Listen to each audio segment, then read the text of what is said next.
Hey guys, how's it going? Welcome back to the Kiwi Lads channel. In this video, I'm going to be talking about the initial travelling squad that has been announced for the All Blacks. But if you do enjoy this video, be sure to leave a like and subscribe to the channel. Like I mentioned, the initial squad has been announced. They have already been on the plane. They are in Australia at the moment and they are getting prepared for their third Bledisloe Cup test match that is going to be taking place next weekend. Now the squad, there's been a huge amount of questions being asked, and I'll try my best to answer most of them about some of the players are that you would have probably been expecting to see in the squad. But one question that I can't answer at this stage is who is going to be captain for the All Blacks. I know that the name Ardie Savea, also Patrick Tuipulotu, even Cody Taylor has had his name thrown in the hat. So I will ask you guys in the comments, who do you think will be the All Blacks captain going into these matches, the third Bledisloe Cup match and also the early stages of the Rugby Championship? But getting straight into the squad, I will put it up on the screen at the moment so you guys can see exactly who is in that initial squad that will be heading into that third match of the Bledisloe and also the Rugby Championship. Now, a few huge names are missing,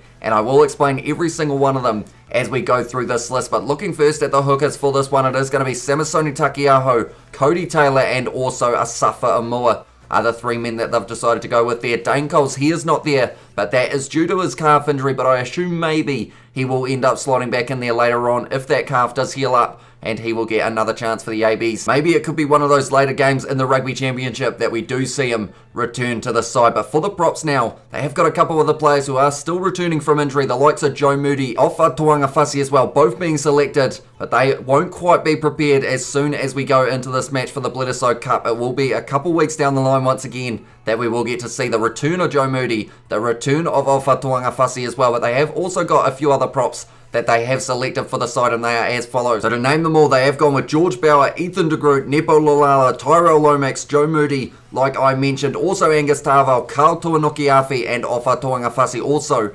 returning from injury. So they've got plenty of depth in terms of those props, and I am very happy to see the likes of Ethan de Groot also getting another opportunity for the All Blacks alongside George Bower, because it will be great to see those younger players getting more opportunities before heading in to the Rugby World Cup in 2023. But now we will look at the locks. Now, a big name that is missing from the locks, I will say it straight away, Sam Whitelock is not here. He won't be captain for the All Blacks up until maybe the earliest that some of these other guys who aren't in the squad at this stage can join the side will be for that first match up against the Springboks, maybe the second one up against Argentina, depending on how everything goes. But the reason that Sam Whitelock will not be there for these matches early on is because he is expecting a child. So that is a pretty good reason to be able to miss out on these starting matches. So congratulations to him. Of course, he won't be able to be the captain for those first couple matches, which is why everyone is wondering exactly who it is going to be. But congratulations once again to Sam Whitelock. He's had a huge amount of matches for the All Blacks, and he will definitely be enjoying just that little bit of time off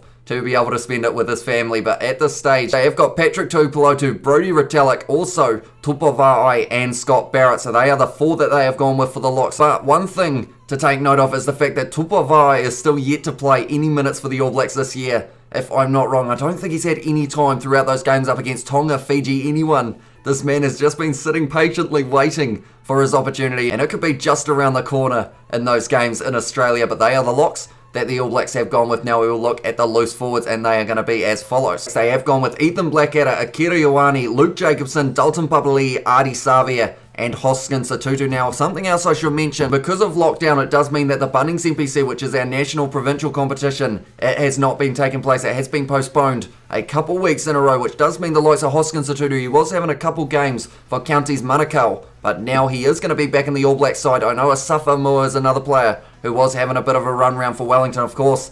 That man is always a bulldozer. And some of these loose forwards, I mean, Dalton Papali'i, he's making a huge amount of tackles. Ardie Savea always going to be running hard with the ball. Ethan Blackadder is someone who we didn't really get to see in the first Steinlager series and also a couple Bledisloe Cup test matches. Akira Ioane also going to be another dangerous player who can have an impact. I think I only missed one man, and that is Luke Jacobson, and he is also in very good form at the moment. And it is going to be exciting to see what they decide to go with for that loose forward trio. But now we will look at the halfbacks and the first fives. Now, this is a section that a lot of people are wondering about as well. There is no Aaron Smith and there is no Richie Mo'unga, which are two players who have been shining very nicely for the All Blacks in the last few games and their reason is exactly the same as Sam Whitelock. They are both expecting a baby very soon, so that is why they are not going to be there. So they will also be in that same boat as Sam Whitelock of being able to join back up with the squad perhaps around the 25th of September, I think is when that first game up against the Springboks is. So it'll be interesting to see whether or not they can pick up that form straight away. But then also another big congratulations to Aaron Smith and also Richie Mo'unga. I hope you do enjoy the experience, boys. At this stage, I will list the halfbacks that they have gone with. They have gone with Finley Christie, TJ Perenara, and also it will be Brad Weber. And talking about first fives, they have just got the one selected, although one of the men who do play at fullback might be able to slot in to that first five if need be. But the man that they have gone with as their solo first five in this one is going to be Beauden Barrett. So a man who didn't get too much time in the last couple of games because of Richie Mo'unga just being in very good form. It did mean that Barrett was spending a lot more time on the bench, but now he will get a lot more chances in the early games in Australia. Of course, all of the games going to be taking place in Australia with the new announcement recently that all of the games are going to be taking place in Queensland. But now we will look at the centres. They have gone with Quinn Tupaia, David Havili, Rico Ioane, Anton Leonard-Brown, and also Braden Enos. So they have gone with five in the centres role. But we have seen Rico Ioane transfer to the left wing position if he needs to, so that is a little bit more cover there. But overall, a very strong centre pairing. Jack Goodhue still not back yet from his injury. I believe he was going to be about the same expectancy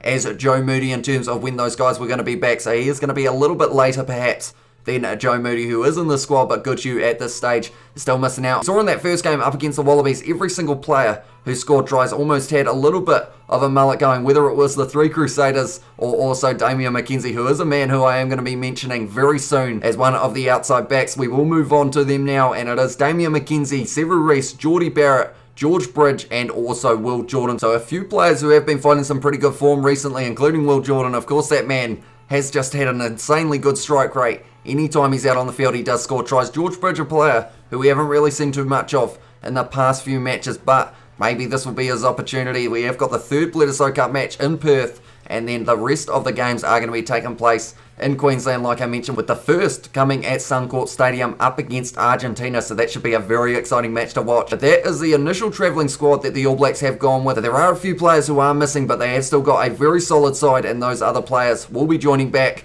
possibly before those games up against the Springboks. So we will have to wait and see, but thank you all very much for tuning in. If you did enjoy, be sure to leave a like. Also subscribe to the channel if you are new. Do let me know what you think of the squad in the comments below. Any other players who you think should have been in that squad, do let me know as well. But nonetheless, thank you all very much for tuning in, and I will see you all in the next one.